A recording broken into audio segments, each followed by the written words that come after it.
राधा स्वामी दयाल की दया, राधा स्वामी सहाय, राधा स्वामी।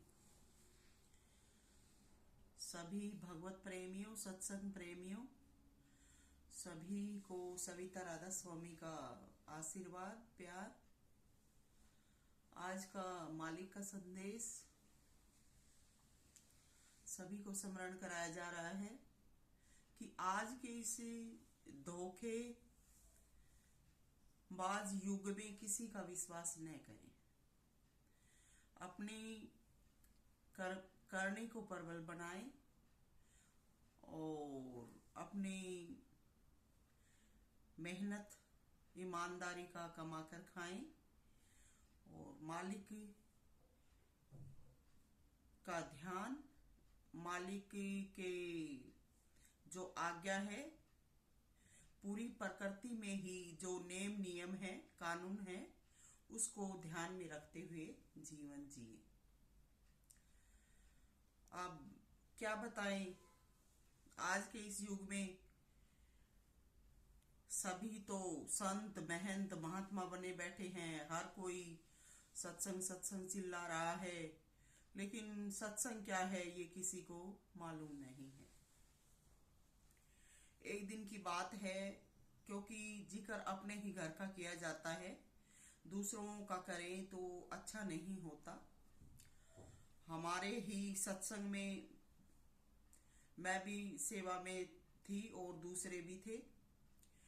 एक आधी सी उम्र की औरत आई और जाकर उसने महाराज जी का हाथ पकड़ा। हाथ को पहले अपने माथे से लगाया, फिर हाथ को चूमा और फिर देखती रही काफी देर।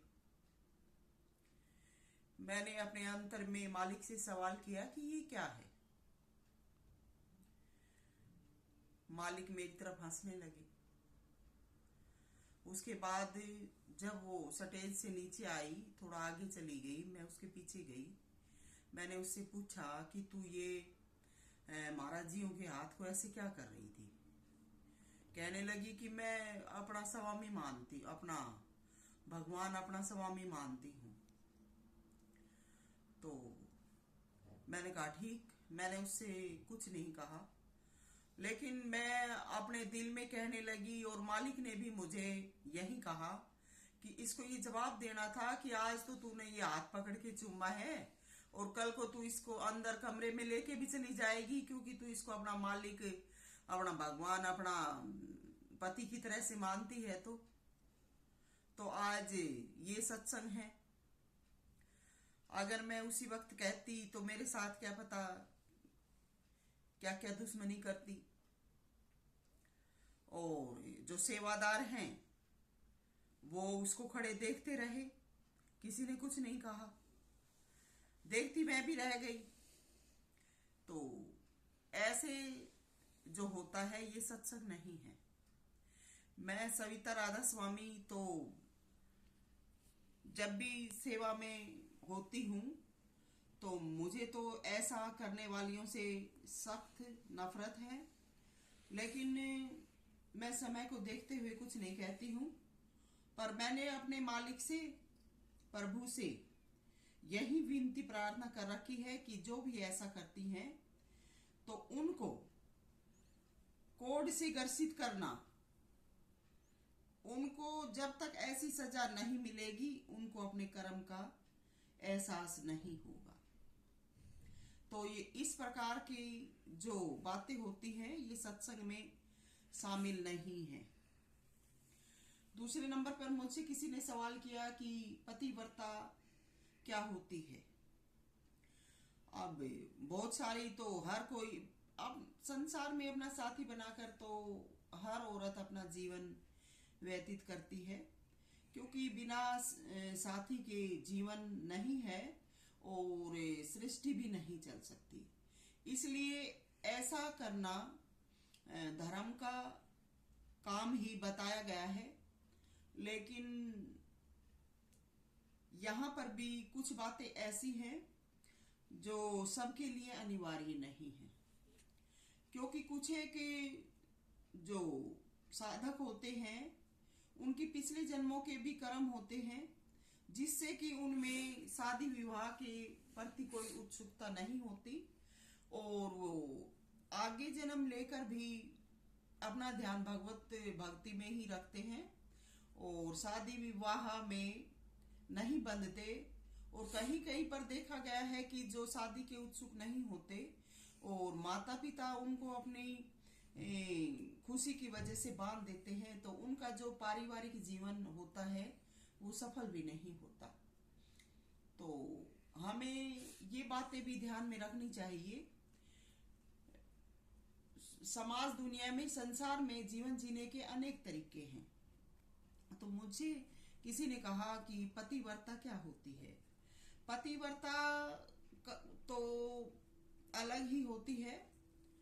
हर कोई अपने आप को ये कहे कि मैं पतिव्रता हूँ, मैं पतिव्रता हूँ, हर कोई पतिव्रता नहीं है। क्योंकि पतिव्रता तो एक सिर्फ जो अपना संसार में भी निभाह करती है, जो गृहस्थी की है, बच्चे पैदा किए हैं उसका निभाह करती है और हमेशा अपना ध्यान अपने अंतर में, अपने मालिक के चरणों में लगाए रखती है और संसार में भी जो गुरु नामक वस्तु है उसकी सेवा के लिए भी तत्पर रहती है। तो ये पतिव्रता होती है।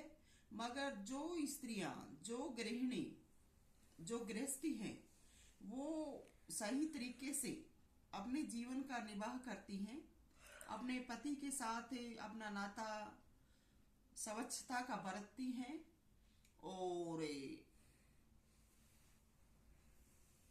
अपने पति के सिवा किसी दूसरे को नहीं देखती, तो वो औरतें सदाचारिणी होती हैं। उनको हम सदाचारिणी कह सकते हैं, कहते हैं।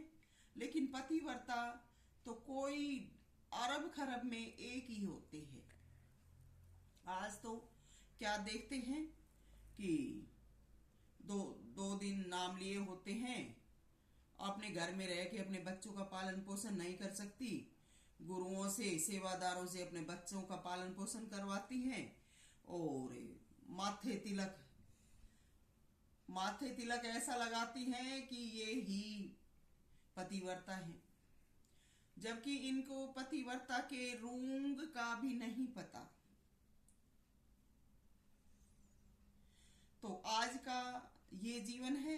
अब भला सत्संग क्या है, सत्संग क्या नहीं है, कैसे दूसरे जीवों को कैसे विश्वास आए, क्योंकि जो सच्चे हैं वो भी उसी लाइन में धकेले जा रहे हैं, जो झूठे हैं वो उनसे ऊपर सज धज के, और उनका तो जो आदरमान दुनिया में है उसका तो वर्णन ही नहीं किया जा सकता। तो ये सत्संग नहीं है। एक जगह पर मैंने देखा, एक बहन थी, बहन क्या है, हमारे गांव की बात है, एक लड़की थी। वो उन दिनों में प्राइवेट साधन भी कम होते थे और आजकल जैसे गाड़ी मोटर वगैरह की जो साधन है ये नहीं थे। एक साइकिल का ही साधन होता था, साइकिल पर ही लोग आना जाना करते थे। तो वो लड़की थी, अपने पति के साथ जा रही थी, अपना बच्चा भी उठा रखा था और चलते चलते वो साइकिल पर उसके हाथ सुन हो गए, पता नहीं कैसे क्या हुआ। तो चिल्लाने लगी कि हाय, बच्चे को संभालूं या इस साइकिल को पकड़ूं, क्या करूं। ऐसे करते करते उस बच्चे को पटक दिया। इतनी उम्र की औरतें जिन्होंने बच्चे तक पैदा कर लिए और उनको इतनी समझ नहीं कि ऐसे साधनों पर बैठकर बच्चों को कैसे पकड़े, कैसे संभालें। इसी प्रकार से सत्संग में आने वाली हैं, आती सत्संगों में हैं, बच्चे आश्रमों में पढ़ के पालती हैं क्या, और नाम सत्संगी का धराती हैं। अगर इनके बच्चों को कोई पकड़ ले तो ये कुछ काम करती हैं और उस काम के बदले में जो ये खाती हैं, इन आश्रमों में बरतती हैं, उनका कोई हिसाब नहीं है। उस काम के बदले में ये जिनको मोल लेती हैं, खरीदती हैं, उनका हिसाब है। तो आजकल ना तो कहीं ऐसे कोई सत्संग है, ना कोई ऐसी सेवा है जहां तक जिनका स्वार्थ चलता है, जिनका अपना धोखाधड़ी चलती है, वहां तक के सब सेवक हैं, साथी हैं, संगी हैं। तो क्या सत्संग का बखान करें? ऐसा युग चल रहा है जिसमें जो धोखेबाज हैं वही लाभान्वित हो रहे हैं, और सच्चा सतगुरु कौन पूजता है? देह का गुरु, देह का चेला, दोनों नरक में ठेलम ठेला, हेलम हेला। पहले तो जो सच्चे संत महात्मा थे उनकी ये बातें थी, और आजकल तो जो गुरु हैं वो भी ये कहते हैं कि उनको उनकी पत्नी का तो त्यागन कर देते हैं, और जो भी लड़की औरतें मिलती हैं दिन रात उनके साथ सज के रहनी चाहिए। वो फिर सत्संगी हो जाती हैं। ना तो वो अपने घर का करती हैं, ना वो माता पिता की सेवा करती हैं, ना सास ससुर की करती हैं। बस उनको आगे जहाँ पड़ी हैं वहाँ उनको अच्छा जीवन मिल जाता है, और जो गुरु होते हैं वो भी इसी प्रकार के होते हैं। तो कहाँ सत्संग है? क्या महिमा गाएं, क्या जिक्र करें? कहीं सत्संग तो नजर ही नहीं आ रहा। देह का गुरु, देह का चेला, दोनों नरक में ठेलम ठेला। देह का गुरु और देह का ही बतावे दाव। ऐसे जो गुरु चेले हैं वे डूबेंगे चढ़ पत्थर की नाव। तो सत्संग बहुत ऊंची चीज है। सत्संग जिस स्थान पर बैठ कर किया जाता है वहां धोखाधड़ी नहीं होती। अब क्या कहें, मौन है हम, लेकिन जो भी आज के युग में सच्चे और अच्छे इंसान हैं, जो जिज्ञासु हैं, उनको अपने अच्छी करनी चाहिए, अपनी मेहनत ईमानदारी का खाना खाना चाहिए। मालिक की मौज चाहे गुप्त रूप से कार्रवाई कर रही है, मगर मालिक की मौज कार्य कर रही है। मालिक सभी को देखता है। जब मालिक चाहेंगे हमें संभाल लेंगे। चाहे हम कहीं भी हैं, किसी भी रूप में हैं, हमारा अच्छा कर्म हमें कभी धोखा नहीं देता है। तो आज के जो गुरु, महंत, संत, महात्मा जो बहुत ऊंची ऊंची दुकान लगाए बैठे हैं, उनसे बचिएगा और अपनी मेहनत ईमानदारी का जीवन जिएगा। यही सत्संग है, यही नाम है, यही मालिक की रजा है। इससे बढ़कर कहीं कुछ नहीं है। सविता मोजाधीन, राधा स्वामी।